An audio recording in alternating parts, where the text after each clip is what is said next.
You know that feeling when you hear your name called in an empty house, that split second where your blood or arms cold because you know you're alone. Now imagine hearing it at 2:40 in the morning through a door that's been locked for 23 years. That's what happened to Daniel. And before you ask, no, he didn't make it out. Let me tell you what happened at Hollow Pines Inn. So Daniel was this traveling photographer, right? The kind of guy who drove around looking for abandoned places to shoot. Old factories, forgotten towns. You know the type. He was driving through this mountain pass one night when his car just died. Middle of nowhere. No cell service. Rain coming down like the sky was trying to drown the world. And that's when he saw it. This old wooden sign barely hanging on. Hollow Pines Inn. The place looked like it hadn't been updated since the 70s. But hey, it was shelter. He walked in, and behind the desk was this elderly woman, Mrs. Rowan. Sweet face, but her eyes, man. Her eyes looked like they hadn't slept in decades. She gave him a key to room 5, but then she said something weird. She said, "Whatever you do, don't go near room 6. Daniel laughed it off. What, is it haunted or something? And she just stared at him. No smile, no joke. She leaned in and whispered, "It listens." Now Daniel should have walked out right then. Should have slept in his car. But the storm was too bad, and honestly, he thought she was just some superstitious old lady. Big mistake. So Daniel goes to his room. It's fine. Old, creaky, smells like dust. But fine. He's lying in bed around 2:30 a.m., scrolling through his phone, even though there's no signal, when he hears it. A voice. Faint, like someone whispering from far away. Daniel. He freezes, because nobody there knows his name. He didn't tell Mrs. Rowan his first name, just signed the register with his last name. And then he hears it again. "Daniel, open the door." It's coming from the hallway. He gets up. And I don't know about you, but I would have been under those covers, pretending I heard nothing. But Daniel opens his door and looks out. The hallway is dark, except for one flickering light bulb at the end. And down there, maybe 10 feet away, is room 6, and the voice, it's coming from inside that room. "Please, Daniel, don't leave me." It sounds like a young woman, terrified, desperate. Daniel walks up to the door and presses his ear against it. And I swear, he said the air around that door was freezing, like standing in front of an open freezer. He whispers, "Hello, are you okay?" Silence. Then, 3 soft knocks from inside. Daniel runs to Mrs. Rowan's room and bangs on her door. "There's someone trapped in room 6. We need to help her." And you know what Mrs. Rowan says through the door. "Go back to bed. It's not alive." Not alive. Let that sink in. The next morning, Daniel goes into town because he needs answers. He asks around about Hollow Pines Inn, and people get real quiet, like he just brought up something they've been trying to forget. Finally, this old guy at the diner speaks up. "You stayed there. Which room?" "Room 5. But they told me not to go near room 6. The old man goes pale. That was Elna's room.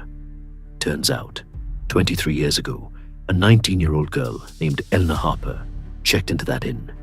She was running from something, or someone. Nobody really knows, but late one night, 3 men from town showed up. They were drunk, angry, looking for her. Elena locked herself into room 6.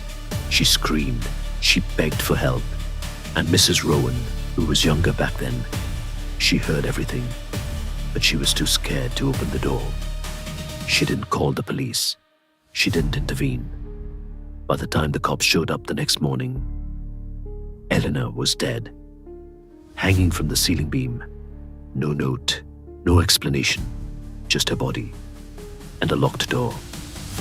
The old man looks at Daniel and says, they say her last words were, "Please, someone open the door." And that's when Daniel realizes, last night, she said his name. Okay, so most people would check out right then, right? But not Daniel. He's a photographer. He wants proof. That night, he sets up his camera in the hallway. Audio recorder on, lights off. He's waiting. And at 3:15 a.m., bang, bang, bang. Something is pounding on the inside of room 6, hard, rhythmic, like fists hitting wood. Then the voice comes back, but this time it's loud. "Daniel, help me. I'm trapped." The doorknob starts rattling violently, like someone's desperately trying to get out. Daniel points his camera at the door, but the lens, it instantly fogs up, like someone just breathed directly onto it. His heart is hammering. He's shaking, but he whispers, "Elena, is that you?" And the door, it creaks open, not all the way, just a crack. And inside, it's not just dark. It's like the darkness is moving, thick, alive. And then he sees it. A hand, pale, thin, fingers way too long. It grips the edge of the door from the inside. Daniel's camera beeps, memory corrupted. And then he hears her voice again. But this time, it's behind him. "Please, don't leave me in the dark." He spins around. Nothing. Just the empty hallway. But the air smells like rust and something rotting. Daniel storms into Mrs. Rowan's room and demands the truth. And finally, she breaks down. She tells him everything. How Eleanor screamed for help. How she begged. How Mrs. Rowan stood on the other side of that door, frozen in fear, and did nothing. By the time she found the courage to unlock it, Eleanor was already gone, and Mrs. Rowan says, with tears streaming down her face, her soul is trapped in that moment, the moment she called for help, and nobody came. She looks at Daniel with these hollow, haunted eyes and says, she doesn't want help anymore. She wants company. That night, Daniel does something stupid. He sits outside room 6. I don't know if it was guilt or curiosity, or if something was pulling him there, but he sits down right in front of that door and says, "Elena, I'm here. I won't leave." For a long time, nothing happens. Then, the lock clicks and the door swings open, wide. A freezing wind blasts out, and from the darkness, she steps forward, barefoot, wearing a torn, stained white dress. Her skin is pale, like bone, but her eyes are completely white. No pupils, just white. And her face is twisted into this expression that's halfway between a smile and a scream. When she speaks, her voice sounds like multiple people talking at once. "You came for me, just like they did." Daniel stammers, I came to help." And she leans in close, so close he can feel her cold breath on his face. No one ever helps. They only open the door, and then she grabs him. The next morning, Mrs. Rowan finds room 6 wide open. Daniel's camera is on the floor. Still recording, she picks it up and hits play. You can hear Daniel's voice, shaking with fear. "Eleanor, please." And then you hear a voice, calm, cold. Another one opened the door. Then, silence. Mrs. Rowan turns off the camera. She walks into the hallway, and quietly, she closes the door to room 6 and locks it for the 24th year.